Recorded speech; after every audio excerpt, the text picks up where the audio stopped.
So we're reading in Book 3, the Book of the Divine Mother, and we've reached Canto 3, the House of the Spirit and the New Creation.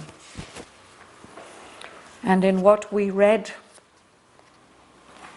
last week, Asvapati experiences, it's the beginning of the description of the house of the Spirit, the dwelling place or realm or kingdom of Spirit.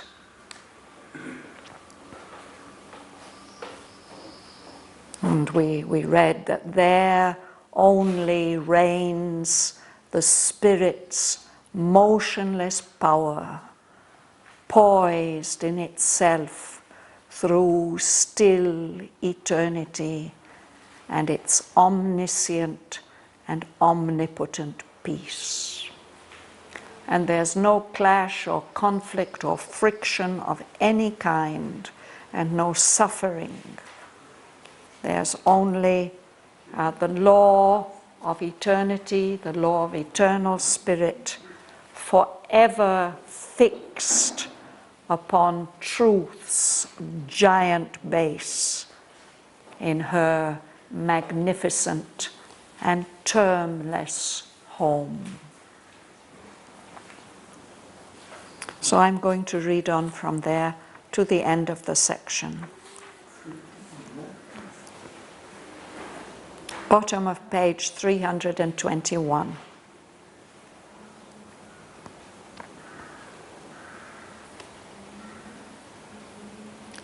There, nature on her dumb spiritual couch, immutably transcendent, knows her source,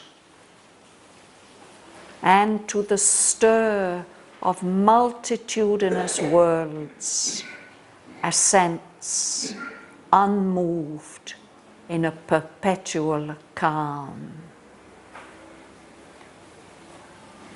All causing, all sustaining and aloof, the witness looks from his unshaken poise, an eye immense regarding all things done.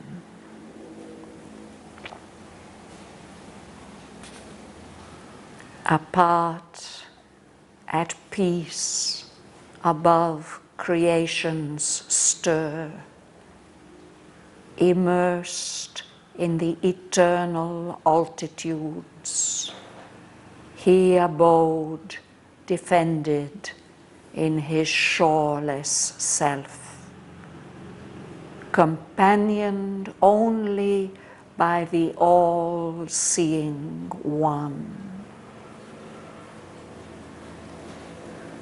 A mind too mighty to be bound by thought, a life too boundless for the play in space, a soul without borders, unconvinced of time. He felt the extinction of the world's long pain. He became the unborn self that never dies. He joined the sessions of infinity.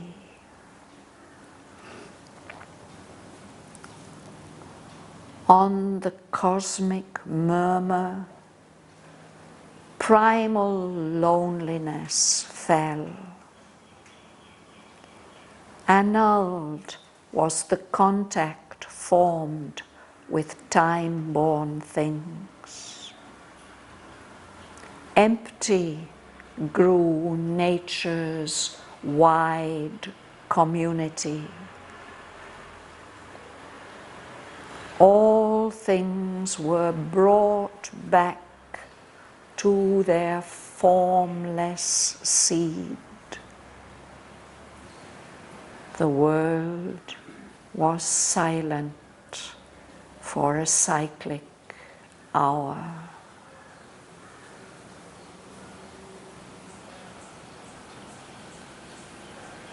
Although the afflicted nature he had left maintained beneath him her broad, numberless fields, her enormous act, receding, failed, remote, as if a soulless dream at last had ceased.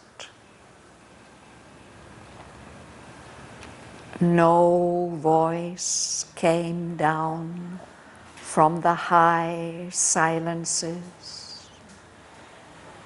None answered from her desolate solitude. A stillness of cessation reigned. The wide, immortal hush before the gods are born. A universal force awaited, mute, the veiled transcendence, ultimate decree.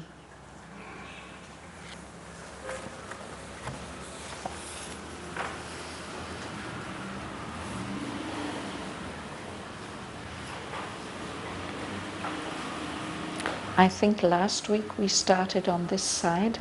So, Nargis, would you begin, please?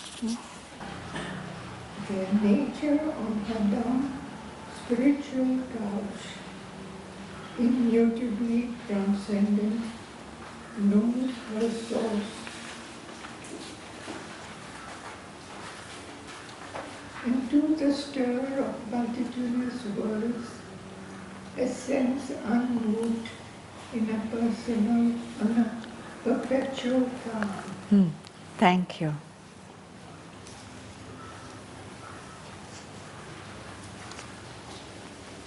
So this is perhaps the highest state of nature, of this force, this creative force that moves and gives birth to all the worlds. But here she's on her resting place, her couch. It's where you lie down and rest. No? And this is a spiritual couch. This is her spiritual resting place. And it is dumb, silent. There's no expression going out. This is the level where she is transcendent, above the creation, above all limits and boundaries, and immutable, immutably transcendent. She is unchanging. She knows her source. Where has she come from? She has come from that transcendent silence. She's aware of that. She knows it fully. She's silent. She's at rest. And at the same time, she is saying yes. She is giving her assent. She says yes to the stir of multitudinous worlds. She's given birth to all these many, many universes and their levels and their beings. And it's all in movement. It's stirring, it's moving. She just says, yes, let it be. She is unmoved. She isn't attached to these worlds. She is not moving. She's not moved.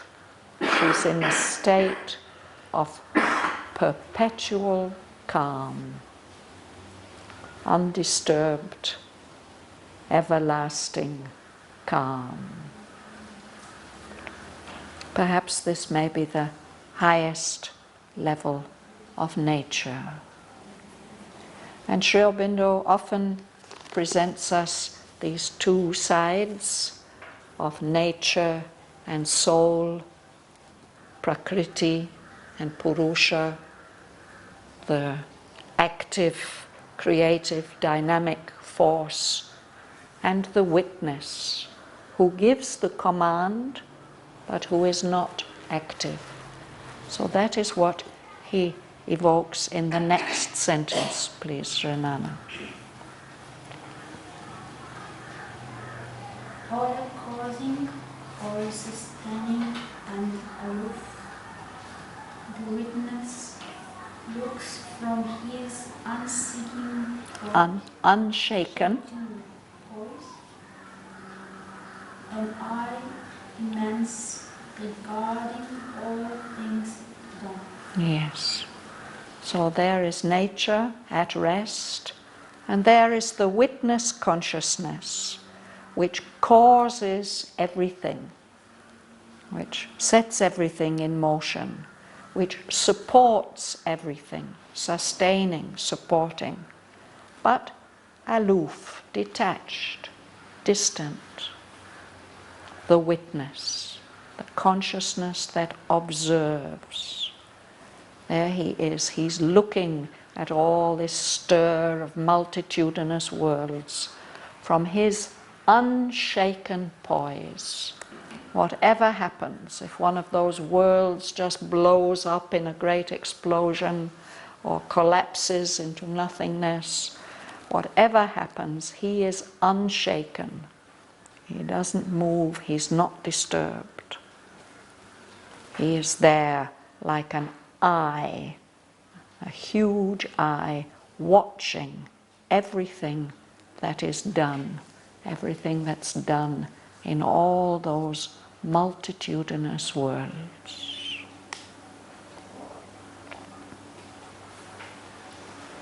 So this is the poise of the two in one on this level. And then Sri Aurobindo returns to Aswapati. The next sentence is a description about Aswapati's experience. Bhavan, you would read.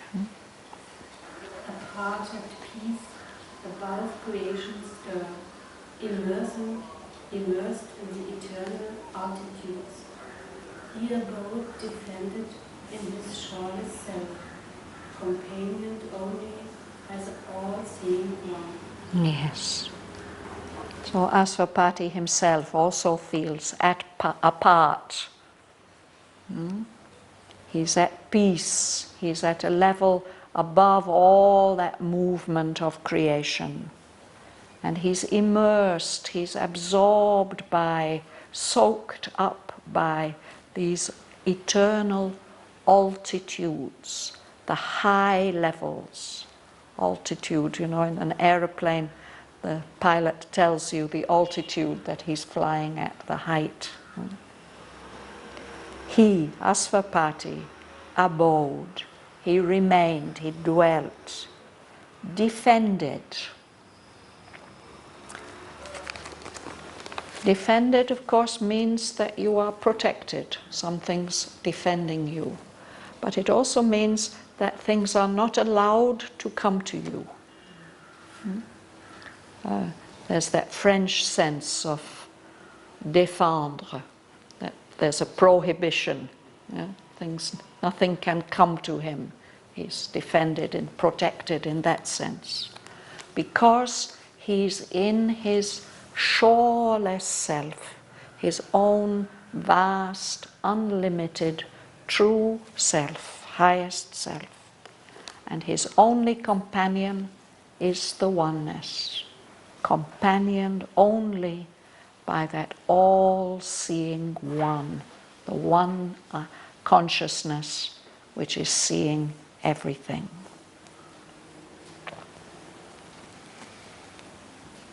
Immersed means to go deep into. It means actually to be soaked in. So it's the idea that there's a big bath, no? And if you want to dye your cloth, you will immerse it and let it soak there for a long time. But of course we also use it in a psychological sense, that you're reading a very, very fascinating story, you're immersed in your book, you're not paying attention to anything that's going on round about. But here he says altitude. So these are heights. He's completely absorbed in these heights. He's not concentrating on anything else. Patricia. A mind too mighty to be bound by thought. A life too boundless for the play in space. A soul without borders, unconvinced of time. He felt the extinction of the world's long pain. He became the unborn self that never dies. He joined the sessions of infinity. So again, this is a description of King Asvapati. He's become a mind that is too powerful and large and wide to be bound, to be limited by thought. That mind has access to many other possibilities, not only the possibility of thought. And his life also is now boundless. It has become so wide and vast, too boundless for the play in space. It's not limited by what is happening in the whole universe. And his soul is also without borders. So it is not at all convinced by this play of time, where things get unrolled out in succession and are spread out in space and separated into individuality. He's aware of the oneness of everything. So he feels, he experiences that the long pain of being limited and separated in the world is extinct. It comes to an end. He experiences that, the ending, the extinction of the world's long pain. And he became the unborn self that never dies. We read above that he was living in his shoreless self, and he was companioned by the One, but now he becomes that unborn self. He becomes the One. He unites with it. He merges into it. He joined the sessions of infinity. Sri Aurobindo uses this word sessions at several important places in the poem. One day perhaps I will have time to do a little bit of research about that. The idea of a session is that you sit. A judge sits at the sessions. There are the times when he sits to give judgment. Or the king will have a sessions when he can hear all the cases and decide all the matters. But it's the idea of having a place that is your right. You are there, and there's something stable about it. So he joined the sessions of infinity, that station, that state of infinity. He is allowed to become part of that, to participate in it. Will you read, Laura? On the cosmic normal, primal loveliness form with time-born things. Empty raw nature's white reality. You can read the next two lines as well. All things were brought back to their formless seat. The world was silent for a cyclic hour. Yes. So here he speaks about the cosmic murmur. I've been told that there is a sound, that the universe makes a sound, and that if you get into a certain special state, you can hear that sound. The murmur, the sound of the cosmos. A murmur, of course, is quite a faint sound. He's hearing it at a distance. And on that cosmic murmur, now some primal, original state of loneliness falls on that cosmic murmur. Maybe it's still going on, but he doesn't have any contact with it. Annulled was the contact formed with time-born things. That connection that he has with the universe, with all that's going on in it, is annulled, wiped out, abolished. So for him, this whole wide community of nature, it's as if it becomes empty, nothing there, because everything is withdrawn back, brought back to the seed, the formless seed from which everything has emerged. The world was silent for a cyclic hour.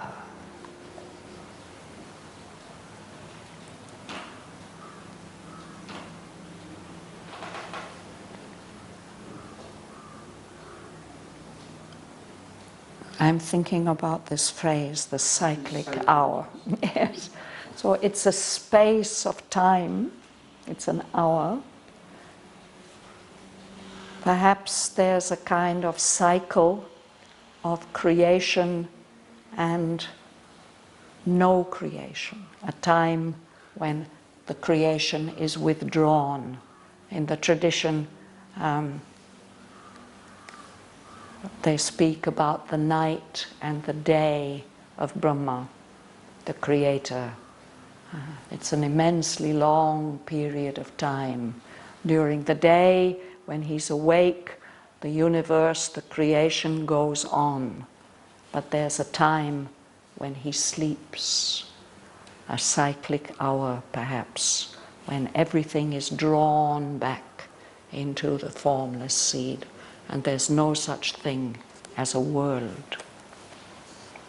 In this case, of course, it is Asvapati who's experiencing this cyclic hour, this moment which seems to reflect the withdrawal of creation.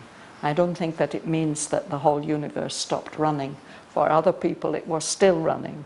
But for him the experience is that everything has stopped. James. Although the afflicted nature he had left maintained beneath him her broad, numberless fields, her enormous act receding, failed remote, as if a soulless dream at last had ceased. So this is where Sri Aurobindo tells us, no, that this cyclic hour was for Asvapati. Everything else is still going on. This afflicted nature, the suffering, distorted nature which he's left behind, still maintained somewhere down below him. It's all going on, these broad, numberless fields, the many worlds. But all that enormous action seems to get further and further away, receding, failed. He's not aware of it anymore. It becomes so far away. No? And the feeling is as if, oh, at last, that dream has ceased, has stopped. That dream that didn't seem to have any deep significance. It seems to be something soulless, without a deeper meaning, without a deeper purpose. Alex. No voice came down from the high silences. None answered from her desolate solitudes. A stillness of cessation reigned, the wide, immortal hush before the gods are born. A universal force awaited, mute, the veiled transcendence ultimate decree.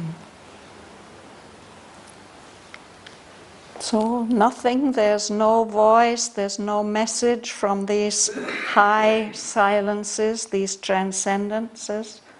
And because nothing comes down, then nothing comes up from those desolate solitudes. There's no response from that afflicted nature far, far away below him. What is reigning, ruling, the state which is there is a stillness, no movement, no sound, a stillness of cessation.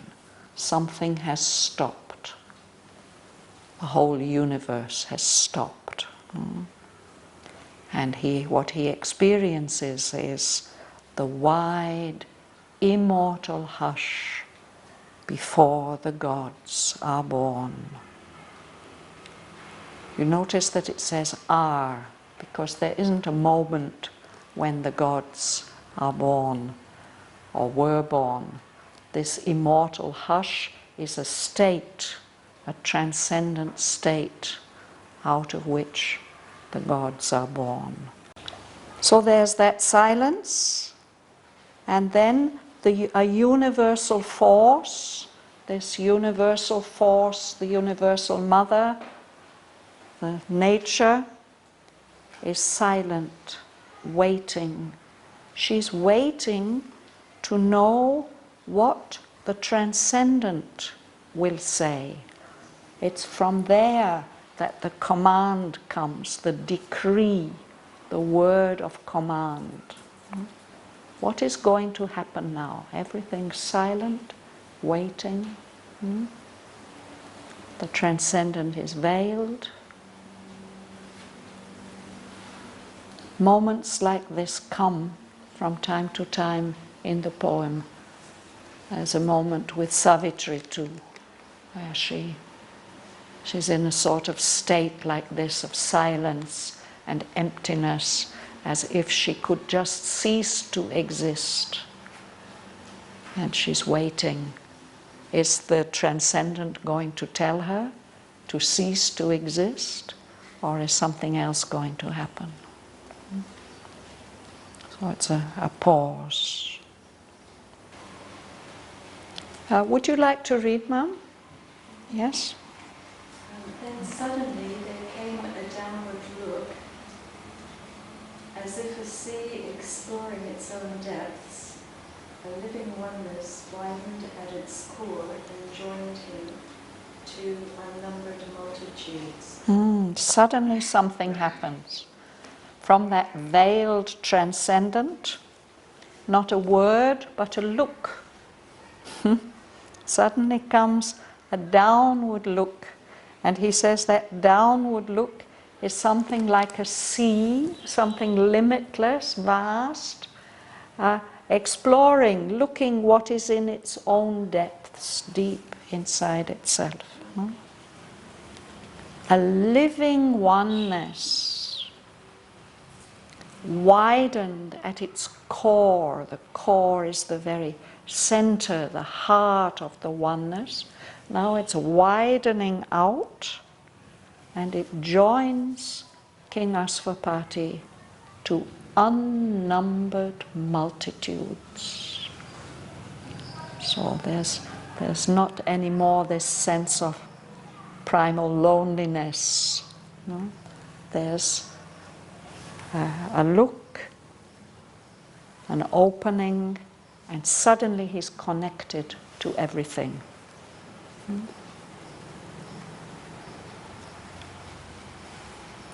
Jenny, you don't want to read? No. Okay, Eve can read. The bliss, the light, the power, a flying white love, goes all into the soul immense embrace. Existence found its truth on oneness breast, and each became the self and space of all. Yes. So this is a supreme experience, this living oneness, widening at its core, embracing everything. There's a bliss, the ananda. There's a light of consciousness. There's power. And above all, there's an absolutely pure, intense love which embraces everything and says, all of it, you, all of this, it is mine. You are all part of me. The flame is white. Yes. We think it could be red. White is the color of absolute purity and also of intensity. I'm not sure how it is, but I think if you heat metal in a furnace, it starts out red and then it becomes yellow and finally it becomes white hot. That's the hottest, yes, most intense. Yeah. So it's caught everything into a soul immense embrace. So all this existence, everything that exists, finds its truth on oneness breast, being reunited, reconnected with the one. Everything becomes meaningful. Everything finds its justification and confirmation. And each individual formation became the self, the true innermost self, and the space of all the others.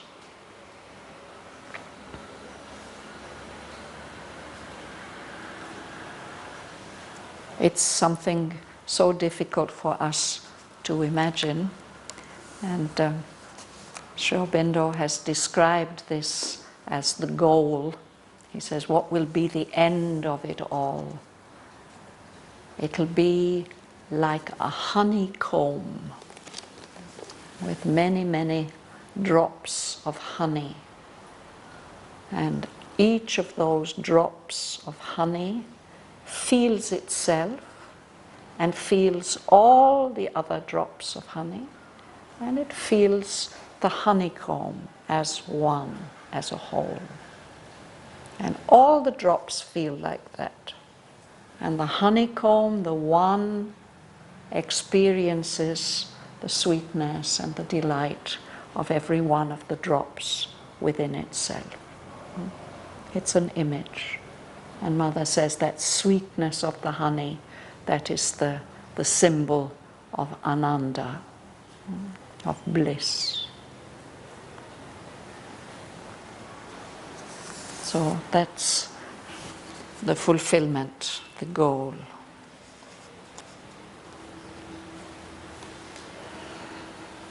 Prasuna. The great world depends heartbeats of one's soul. To feel was a plain discovery of God. All mind was a single heart of many strings. All life a song of many meeting lines. For words were many, but the self was one. Yes.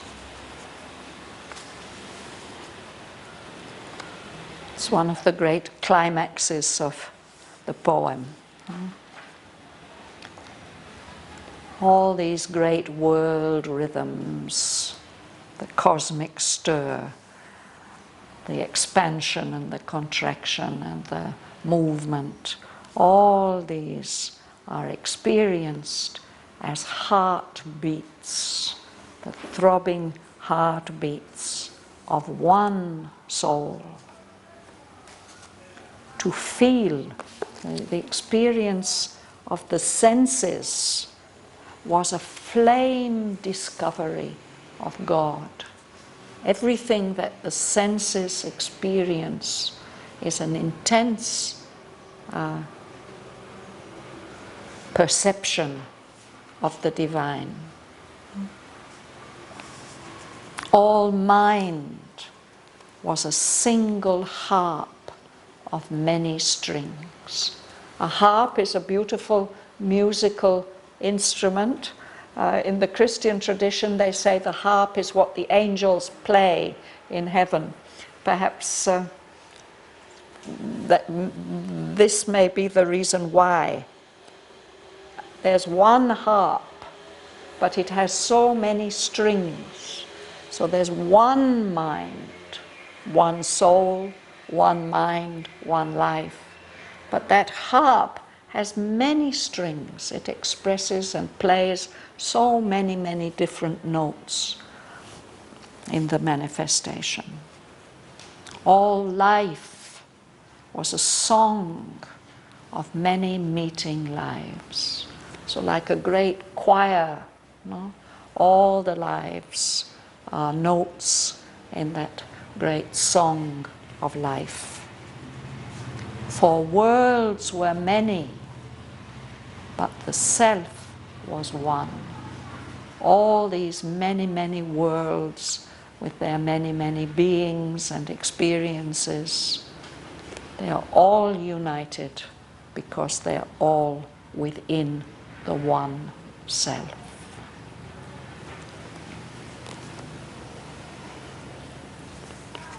Joël. This knowledge now was made a cosmos seed. This seed was cased in the safety of the light. It needed not a sheet of ignorance. So through this experience, Asvapati has some knowledge. He knows now about the oneness and the manyness and the relationship between them. And Sri Aurobindo tells us this knowledge now became the seed of a new universe, the seed of a cosmos. And this seed is encased in the protection, the safety of full consciousness of the light. It doesn't need any covering of ignorance. Our cosmos, the cosmos that we know and that we've been born into, seems to have been born or being born from a seed of inconscience, and we're protected by ignorance. But that's not the case with this new seed which he is seeing. Mahalingam. You can't read? Yuli, please. Then, from the trance of that tremendous classic, and from the throbbings of that single heart, and from the naked spirit's victory, a new and marvelous creation rose. Yes.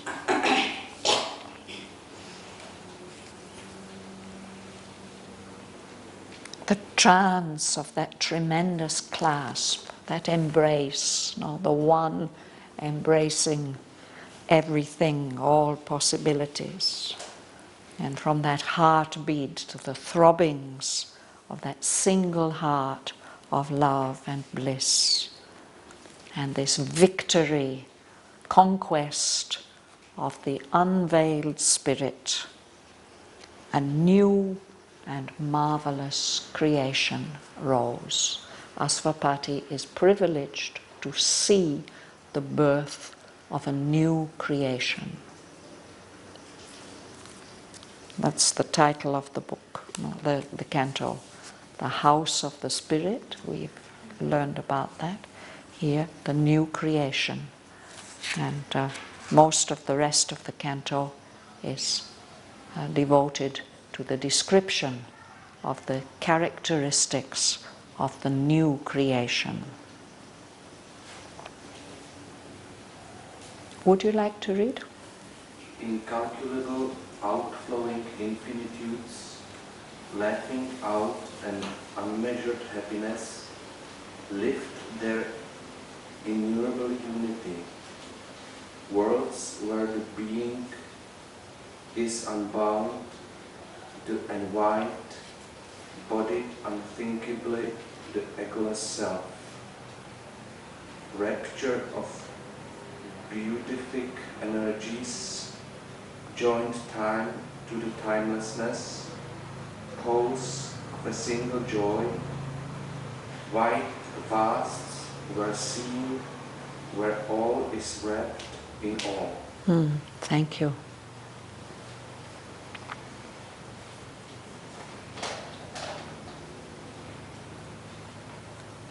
Infinitudes. I think this is one of the words that Sri Aurobindo has coined.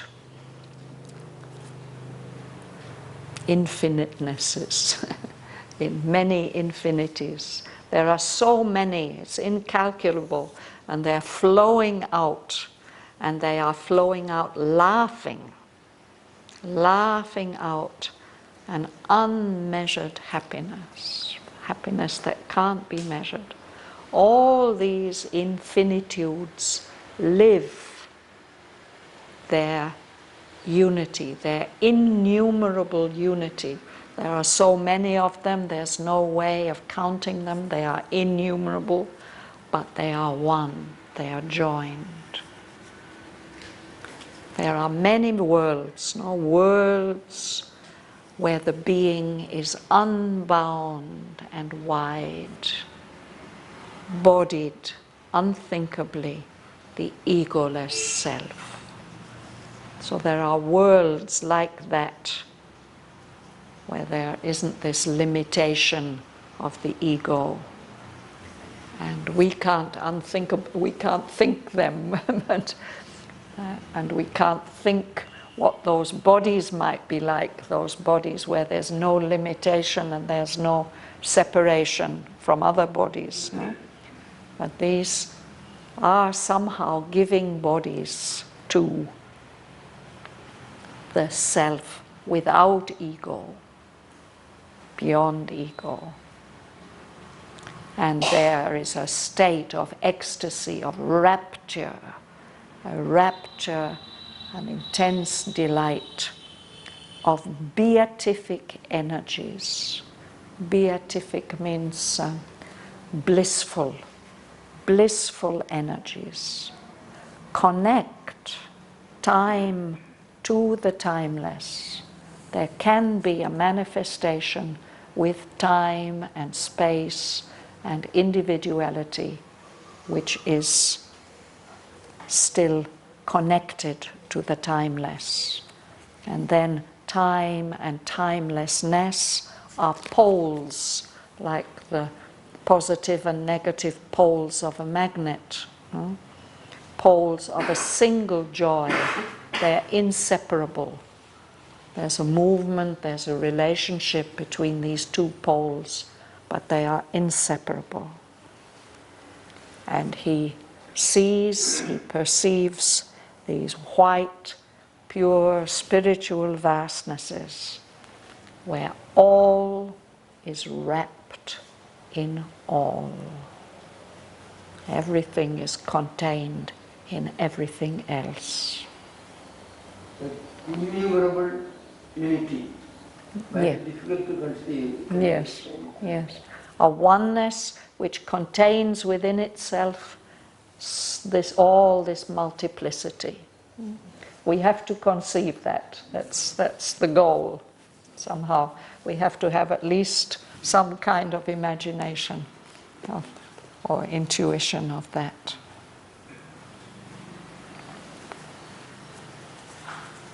Francesca?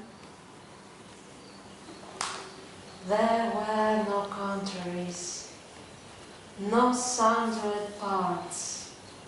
All by spiritual links were joined to all and bound indissolubly to the one. Each was unique, but took all lives as his own, and following out these tones of the infinite, recognized in himself the universe. Thank you.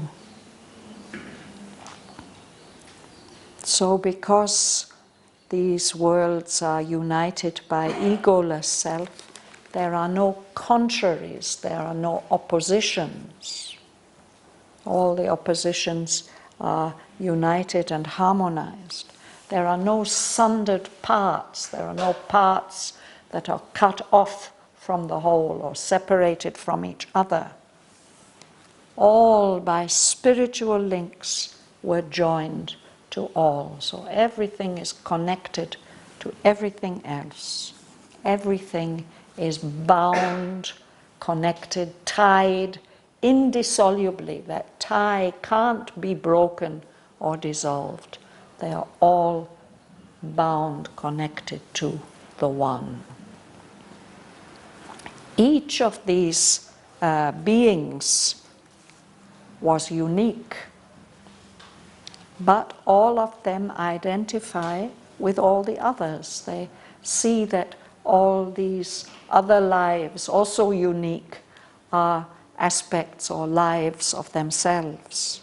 And if they follow out these tones, these unique notes of the infinite, they can recognize in the whole universe their own self.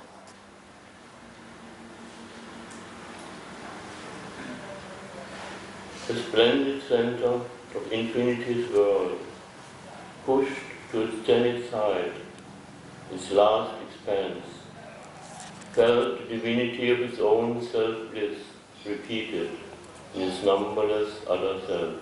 Let's pause there. Yeah. So each unique center is a splendid center of infinity.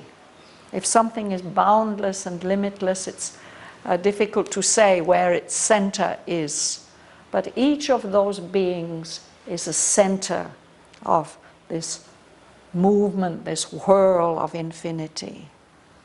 And if that center is pushed to its highest point, the zenith is the highest point of the sky above us, no? If it's pushed to that highest point, and if it's extended to its last expanse, it feels the divinity of its own self-bliss repeated in all its other selves, all the other beings in the universe.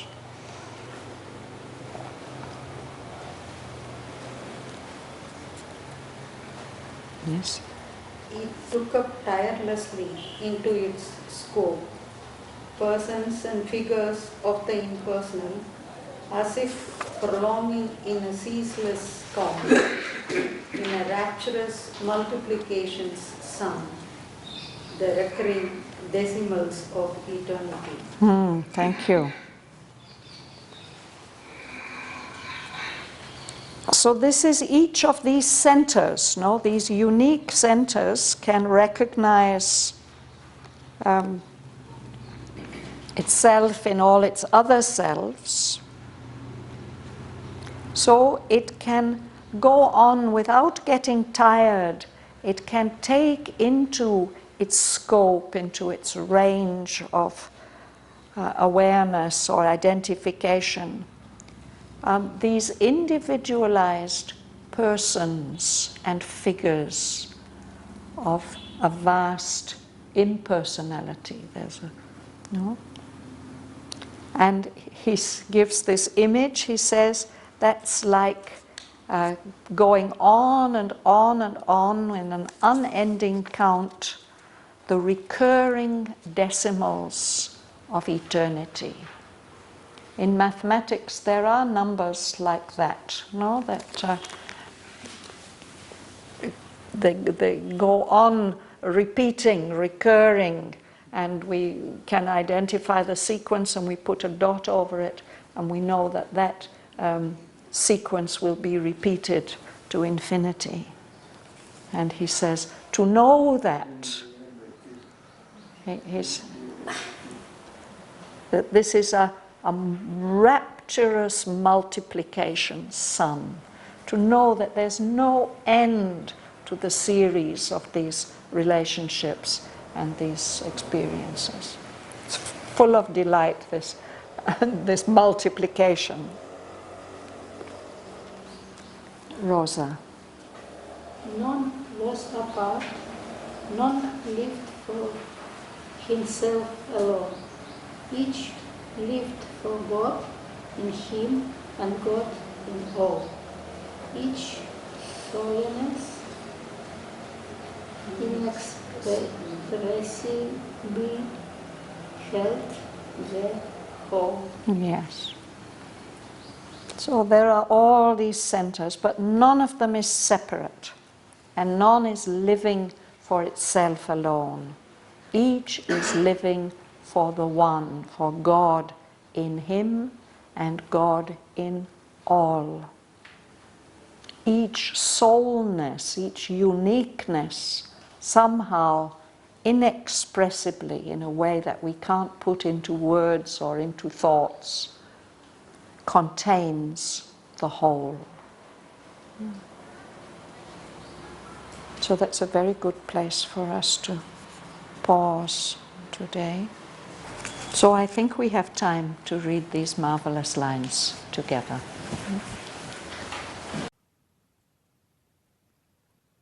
There, nature on her dumb spiritual couch, immutably transcendent, knows her source, and to the stir of multitudinous worlds assents unmoved in a perpetual calm. All causing, all sustaining and aloof, the witness looks from his unshaken poise, an eye immense regarding all things done. Apart, at peace above creation's stir, immersed in the eternal altitudes, he abode, defended in his shoreless self, companioned only by the all-seeing One. A mind too mighty to be bound by thought, a life too boundless for the play in space, a soul without borders, unconvinced of time. He felt the extinction of the world's long pain. He became the unborn self that never dies. He joined the sessions of infinity. On the cosmic murmur, primal loneliness fell. Annulled was the contact formed with time-born things. Empty grew nature's wide community. All things were brought back to their formless seed. The world was silent for a cyclic hour.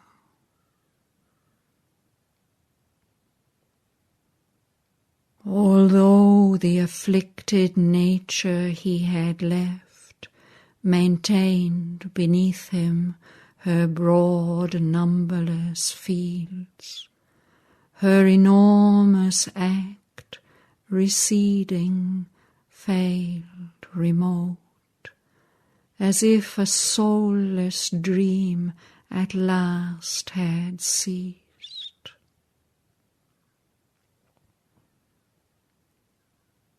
No voice came down from the high silences. None answered from her desolate solitudes. A stillness of cessation reigned. The wide immortal hush before the gods are born. A universal force awaited, mute, the veiled transcendence, ultimate decree.